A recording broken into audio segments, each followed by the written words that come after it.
नमस्कार, hair optimist.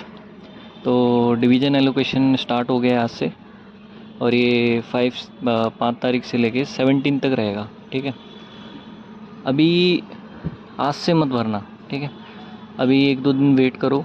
अभी मैं कुछ वीडियोस प्रोवाइड करूँगा डिटेल में कैसे भरना है, कुछ PDF फॉर्मेट में भी। और बाकी डिवीज़न देखो, डिवीज़न में आपको ना जो आपकी लॉगिन आईडी और जो पासवर्ड है वो वही सेम रहेगा जो आपने सर्कल के टाइम यूज़ किया था। उसी सेम आईडी सेम पासवर्ड से आप लॉगिन करोगे डिवीज़न में। लॉगिन करने के बाद आप उसमें ऑप्शन आएगा, वैकेंसीज़ में प्रोवाइड कर दूंगा ओवरऑल एक PDF ग्रुप में।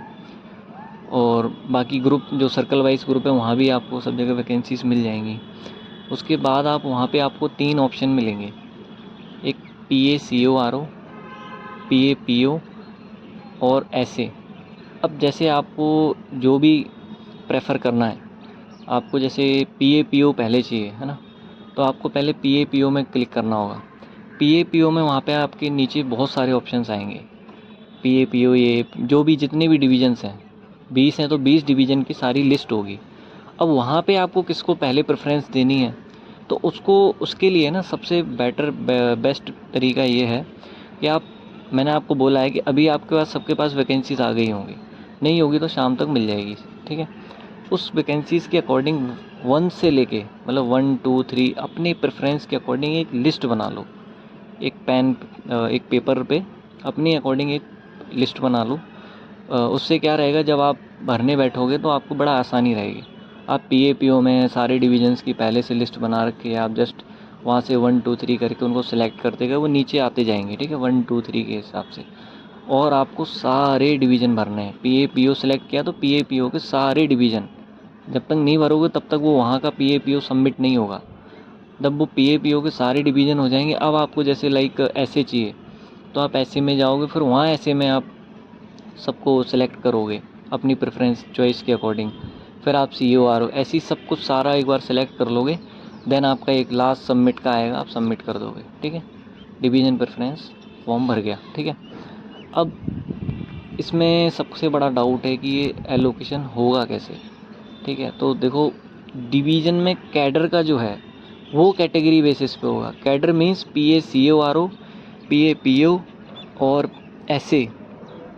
लाइक मैं हूँ, मैं तुम्हारा मान लिया कि प्रेफरेंस मेरे पास सारा आ गया, एक सर्कल का मैं कोई हेड हूँ या मैं बनाने जा रहा हूँ। ठीक है, मैं बनाने जा रहा हूँ तो मैं पहले क्या करूँगा, मैं पहले सब लोगों को कैडर के हिसाब से वो कर दूँगा।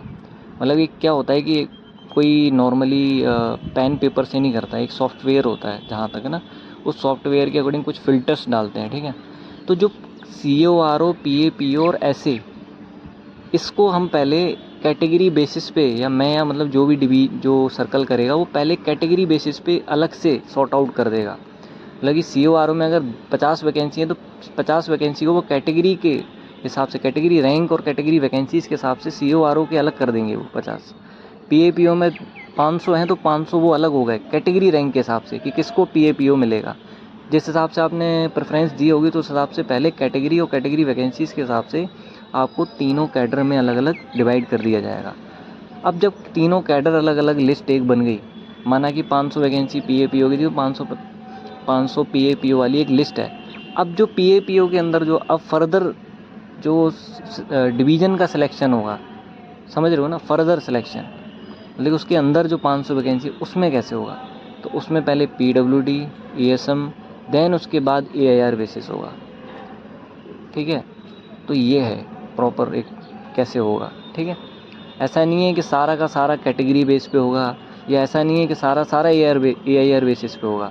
मैंने क्लियर कर दिया है कि जो कैडर होगा वो कैटेगरी बेस पे मिलेगा, कैटेगरी वैकेंसीज़ के हिसाब से।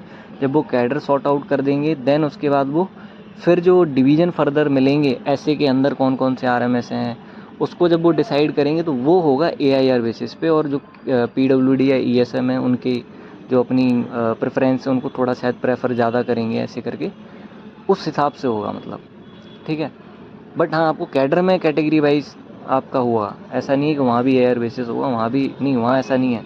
वहाँ ESM और PWD की जो वैकेंसी फिक्स हैं उनको वही मिलेगी, अलग से नहीं उनको कोई आपकी कैटेगरी की वैकेंसी ले जाएंगे, नहीं, वो उनका फिक्स है वहाँ पे कैडर वाइज, वो जितना कैडर में फिक्स है वो उसी हिसाब से लेंगे, ठीक है।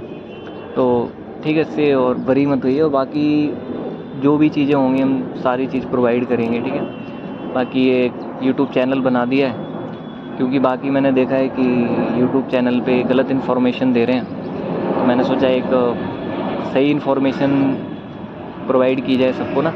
जब इतना मुझे पता है, हमारे सीनियर्स हेल्प करते हैं मेरी, तो वो मुझे सब बता देते हैं, तो मुझे भी काफ़ी नॉलेज है, तो ठीक है। तो मैं आपको ना कंटिन्यू गाइड करते रहेंगे हम लोग, कैसे क्या करना है कैसे नहीं, ठीक है।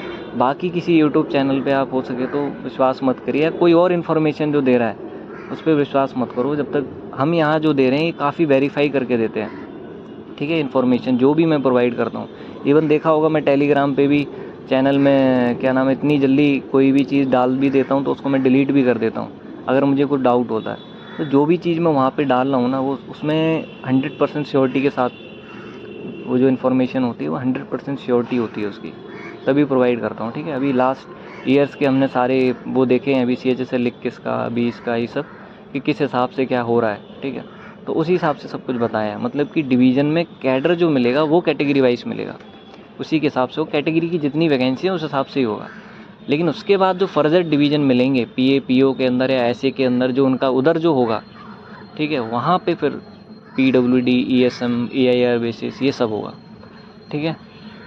तो okay, happy teachers day. And परेशान मत हो, भी है 2-4 दिन अभी देखो, चीज़ों को समझो और एक प्रेफरेंस बनाओ, डेमो प्रेफरेंस बना लो, उसके बाद फिलअप करना, ठीक है। ठीक है, बाय।